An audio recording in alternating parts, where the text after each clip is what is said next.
RFI et France 24 présentent Mardi politique.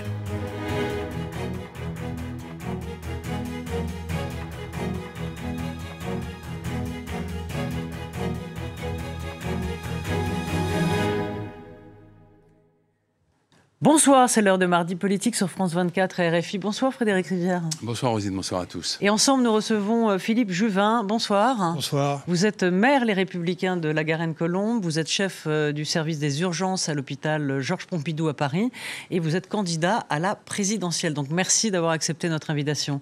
Emmanuel Macron a rendu ce matin les conclusions du Beauvau de la sécurité, des propositions, un budget plus d'1 milliard d'euros, une réforme de la procédure pénale et 10 000 postes en plus, mais tout ça dans un temps très long, à long terme, puisque la loi de programmation sera votée en 2022. Est-ce que le président fait dépendre sa loi, dans le fond, de sa réélection ?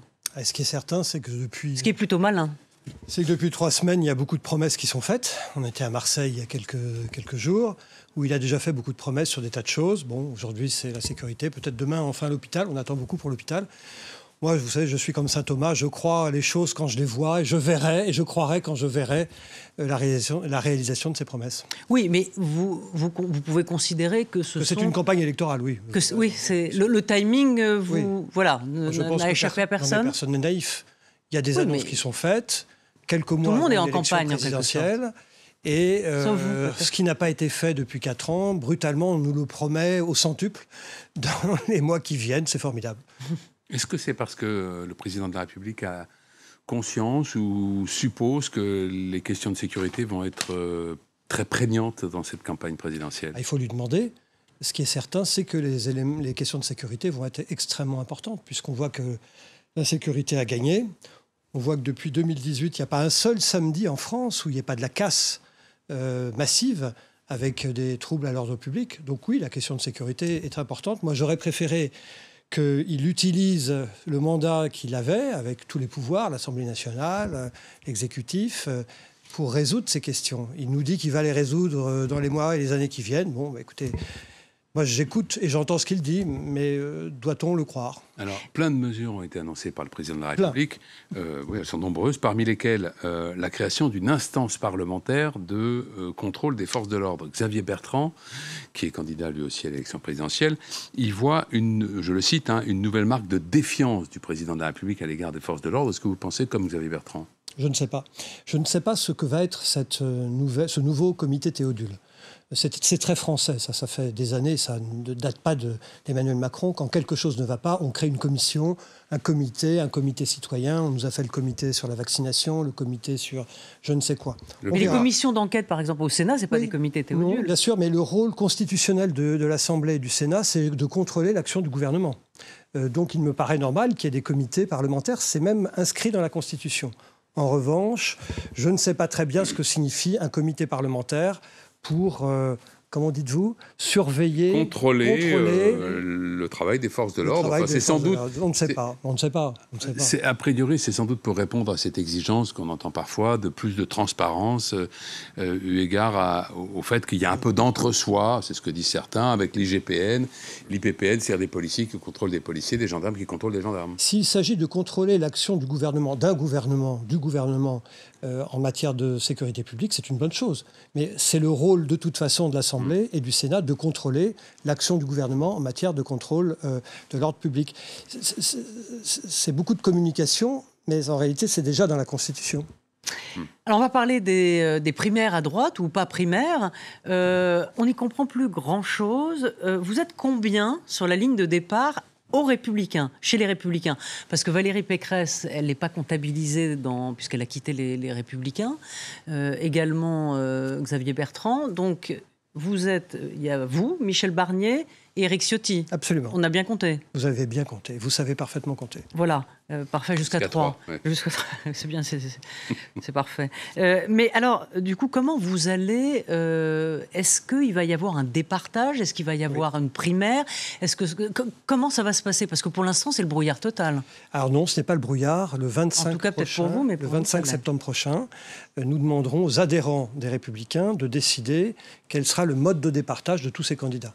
Ils auront le choix entre un mode de départage qui consiste à permettre à tous les Français qui s'estiment proches des valeurs de la droite et du centre de voter pour un de ces 3 plus 2 candidats. Vous avez cité les 2 autres, Xavier Bertrand et Valérie Pécresse, qui sont en dehors du parti, mais qui font partie de la droite et du centre. Si ceux-ci veulent participer, ils auront la possibilité... Xavier Bertrand a dit non. Si ceux-ci veulent participer, ils auront la possibilité d'être départagés par tous les Français, pas seulement les membres des Républicains, qui le souhaitent, qui souhaitent participer à ce départage. Tout à l'heure, vous disiez adhérents.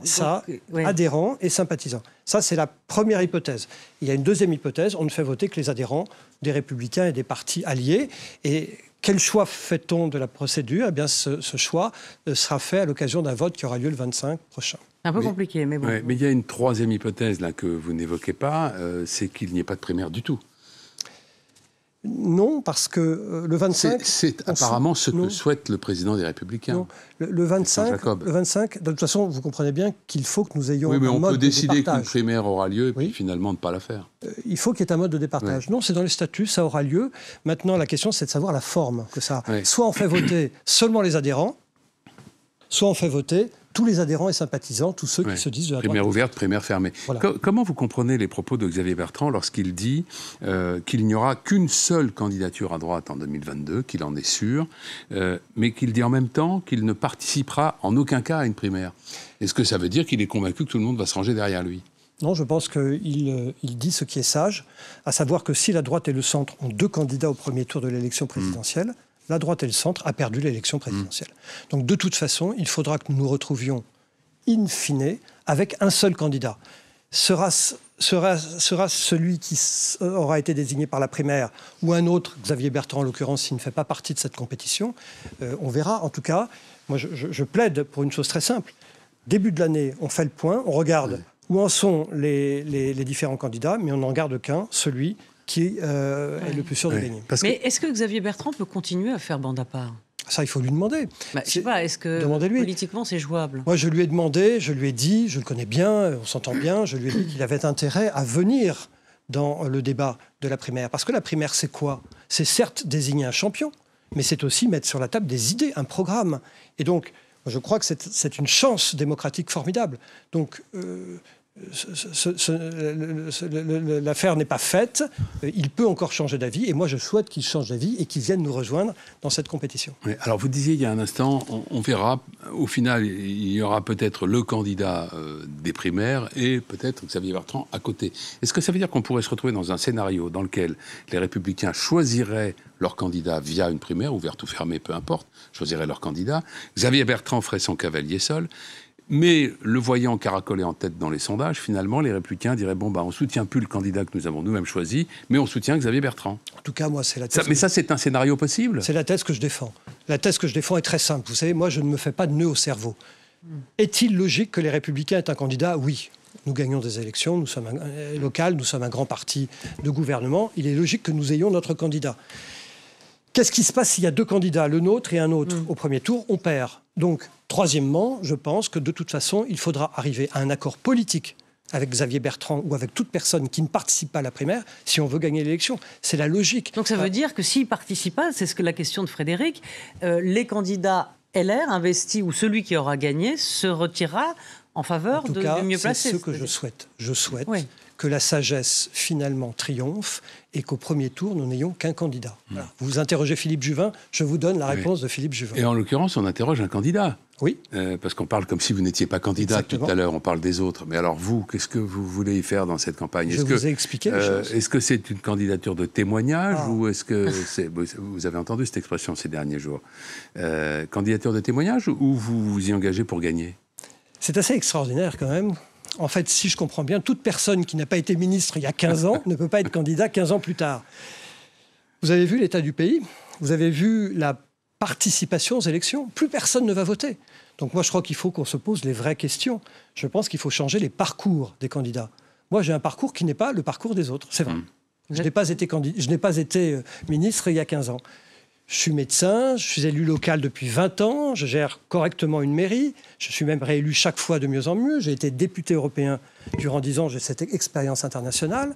J'ai été soldat où j'ai défendu mon pays dans un pays en guerre, l'Afghanistan. Bref, j'ai une somme d'expériences qui font que, oui, j'ai des choses à dire et oui, je n'ai pas besoin de sondage pour savoir ce que pensent les Français. Alors, à la question pourquoi les gens ne vont pas voter, je pense que les gens ne vont plus voter parce que les parcours des hommes et des femmes politiques sont toujours les mêmes. Et moi, je mets sur la table un parcours différent. Alors demain, les personnels hospitaliers devront être vaccinés. Est-ce que vous, d'ailleurs en tant que médecin, chef des urgences, est-ce que vous comprenez que certains continuent de résister ? D'abord, moi je comprends tout, il y a une grande liberté, les gens font ce qu'ils veulent. Je pense qu'en revanche, quand on est soignant, quand on a à prendre soin des gens, il faut les protéger. Et pour protéger les gens, il faut soi-même être vacciné. Je le dis depuis très longtemps, en particulier je suis favorable à la vaccination contre la grippe des soignants chaque année, ce qui n'est pas le cas, vous le savez, il n'y a que 30% des aides-soignantes des EHPAD qui sont vaccinées. Donc je pense qu'il faut se faire vacciner. Je suis évidemment moi-même vacciné. Et la quasi-totalité du personnel médical et paramédical de mon service est vacciné. La quasi-totalité. Quelques-uns ne le sont pas. Je le regrette. Donc vous allez faire quoi ? Est-ce que c'est vous qui allez prendre la décision, non, par exemple, de les suspendre ? Ce n'est pas moi, c'est le ministre. Le Premier ministre a pris la décision que les soignants non vaccinés. Enfin, le ministre ne va pas aller dire à votre personnel, vous le ministre donne un ordre, c'est comme ça la République. Il y a une loi, et donc les agents publics appliquent la loi. Je suis agent public et ma directrice est agent public. Donc elle appliquera la loi et elle dira à ceux de mon service qui ne sont pas vaccinés, ne venez pas travailler. Ce qui ne va pas nous faciliter les choses, parce qu'un des grands sujets actuellement de l'hôpital public, c'est que nous manquons de personnel. Il y a plusieurs dizaines de milliers de lits probablement aujourd'hui en France qui sont fermés. Pourquoi ? Parce qu'on manque d'infirmières et d'aides-soignantes en particulier. Donc il y a un sujet absolument majeur. Il y a beaucoup parmi les personnels médicaux de personnes qui ont contracté le virus et qui disent à quoi bon me faire vacciner ? Je suis immunisé. D'ailleurs, il y a le cas d'une femme médecin généraliste de l'Oise, je crois, ces derniers jours dont on a parlé, qui refuse de se faire vacciner parce qu'avec des tests sérologiques, elle a la preuve qu'elle est encore parfaitement bien défendue contre la maladie. Est-ce qu'il y a une logique médicale à contraindre des gens qui ont eu le Covid, qui sont immunisés par l'immunité naturelle, est-ce qu'il y a une logique médicale à le faire ? Alors oui, il y a une logique médicale à être vacciné alors qu'on a été atteint par la maladie. C'est vrai quand vous êtes atteint par le Covid... Excusez-moi, même si au vu de tests sérologiques, on constate que vous avez encore un très fort taux de protection ? Oui, il y a plusieurs choses. D'abord, on sait que si vous avez été malade, vous développez des anticorps, mais ces anticorps sont boostés avec une injection de vaccination. Donc ça, c'est très clairement montré dans la littérature médicale. Premièrement. Deuxièmement, on a un sujet avec les anticorps, c'est qu'on ne sait pas quel est le niveau qu'il faut atteindre pour que ces anticorps soient protecteurs. Troisièmement, l'immunité, c'est plus compliqué que les simples anticorps. Vous avez deux types d'immunité en réalité. Vous avez l'immunité liée aux anticorps, qu'on mesure, mais encore une fois, on ne sait pas quel est le taux qu'il faut avoir pour être protégé. Et il y a une immunité dite cellulaire, qui est portée par un autre mécanisme physiopathologique, qu'on ne sait pas mesurer par une prise de sang lambda. Donc tout ça fait que quand vous avez été malade une fois, vous avez quelques anticorps qui sont insuffisants pour vous protéger et c'est pour ça qu'on fait une injection. Et peut-être va-t-il falloir faire une injection supplémentaire, c'est le fameux booster de l'automne. L'expérience israélienne semble montrer assez clairement que si vous êtes vacciné au bout de 8-9 mois, vous perdez le bénéfice de l'efficacité de la protection et qu'on doit rebooster votre immunité. C'est pour ça que probablement il va falloir revacciner un peu tout le monde dans les mois qui viennent.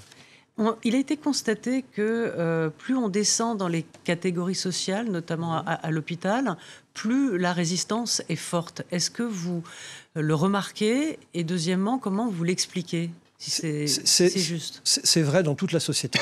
C'est vrai dans toute la société française. Il y a une relation entre le statut social et la résistance à vouloir se faire vacciner. Je pense que probablement nos campagnes de vaccination, quand elles existent, et il n'y en a pas eu beaucoup de campagnes pour la vaccination, il n'y a eu que cette campagne d'une grand-mère sympathique qui embrassait ses petits-enfants. Mais ce n'est pas ce type de campagne qui va persuader quelqu'un qui a peur et qui a des craintes sur le vaccin. Ce n'est pas ce type de campagne qui va réussir à le persuader. Donc je pense qu'on n'a pas eu les bonnes campagnes et probablement nous nous avons en France tendance à faire des campagnes très homogènes, la même campagne pour toute la population.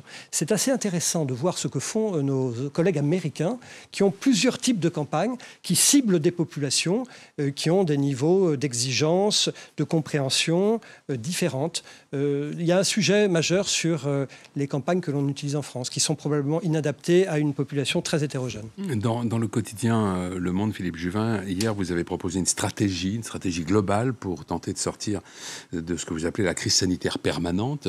C'est vrai qu'elle est permanente depuis 1 an et demi maintenant. Elle s'articule, vous me dites si je me trompe, mais elle s'articule autour de ce qu'on appelle le zéro Covid, qui est pratiqué par un certain nombre de pays. Pour autant, la France n'a jamais voulu la mettre en pratique. Est-ce que c'est parce qu'il y a des doutes sur son efficacité, qu'au fond vous êtes minoritaire sur cette ligne, ou est-ce que c'est pour d'autres raisons? Dans ce cas-là, lesquelles? Non, parce que alors les pays qui ont adopté la stratégie zéro Covid ont moins de morts que les autres et ont une diminution d'activité économique plus faible. Donc on voit bien qu'il y a une grande efficacité. Ils gagnent sur tous les tableaux, les pays zéro Covid. C'est difficile à mettre en œuvre. C'est une des raisons pour laquelle probablement nous ne l'avons pas mise en œuvre en France. Et puis aussi, il faut avouer, à la décharge du gouvernement, ce truc nous est tombé sur la tête, on a fait comme on pouvait. Et chacun a fait à sa manière. Mais ceux qui ont pratiqué le zéro Covid aussi. Oui, mais ils ont choisi une autre voie. Ceux qui ont pratiqué le zéro Covid donc, ont de meilleurs résultats. Ils sont actuellement en difficulté parce que beaucoup avaient considéré que le zéro Covid les protégeait et ils ont peu vacciné leur population. Donc la stratégie que je propose, c'est zéro Covid, mais pas seulement. Plus de la vaccination massive comme nous le faisons. C'est l'ensemble des deux stratégies qui permettra probablement de s'en sortir. J'ajoute qu'il y a un dernier point qu'il faut absolument mettre en œuvre, c'est la vaccination mondiale. Parce qu'avec moins de 3% d'Africains vaccinés, eh bien l'Afrique devient une usine à variants, puisque le virus circule. Et évidemment, ces variants mettent potentiellement en jeu l'efficacité vaccinale des pays qui ont réussi à se faire vacciner. Il y a un vrai sujet sur les vaccins qui n'arrivent pas en Afrique. Si l'on prend tous les vaccins achetés en plus par les pays occidentaux, Europe, Canada, États-Unis, uniquement les vaccins achetés en plus, cette masse de vaccins suffirait à vacciner au moins une fois toute l'Afrique. Donc on a un sujet de collaboration mondiale qui aujourd'hui n'est pas bien mis en œuvre. Vous diriez pour finir rapidement que la France, au-delà de votre étiquette politique, sincèrement, s'en est plutôt bien tirée à la fois dans la gestion de la crise. Non, regardez les statistiques. Non, mais ce n'était pas moi qui le dis. Je vous rapporte à une étude de l'Institut Molinari qui a été publiée il y a quelques mois, qui classe les pays selon leur succès économique ou de sauvegarde de la vie dans cette épidémie. Il y a eu la sauvegarde de l'économie tout de même en France. Pardon ? Il y a eu la sauvegarde de l'économie. Non, notre PIB a bien plus baissé que les pays zéro Covid, par exemple. Ce qui est très intéressant, c'est de regarder le Canada. Parce qu'au Canada, vous avez des provinces qui ont fait comme nous et des provinces qui ont fait zéro Covid. Et bien, les provinces zéro Covid, dans le même pays, ont moins de morts et moins de baisse de l'activité économique. Nous n'avons pas bien réussi, on le voit bien. Il y a un sujet majeur qui est celui aussi de la gouvernance. On voit très bien qu'il y a eu un problème de confiance. À une époque, on demandait à un des maires d'arrondissement de Séoul, au fond, Madame la maire, pourquoi ça a marché chez vous? Vous aviez des tests, des masques, et vous savez ce qu'elle répondait? Non, chez nous, ce qui a bien marché, c'est la confiance. Merci Philippe Juvin, c'est la fin de cette émission. Merci, et merci à Charlotte Urien-Tomaca et à Camille Néran pour avoir préparé cette émission, et merci aussi à toute l'équipe technique. À très vite, merci. Merci beaucoup.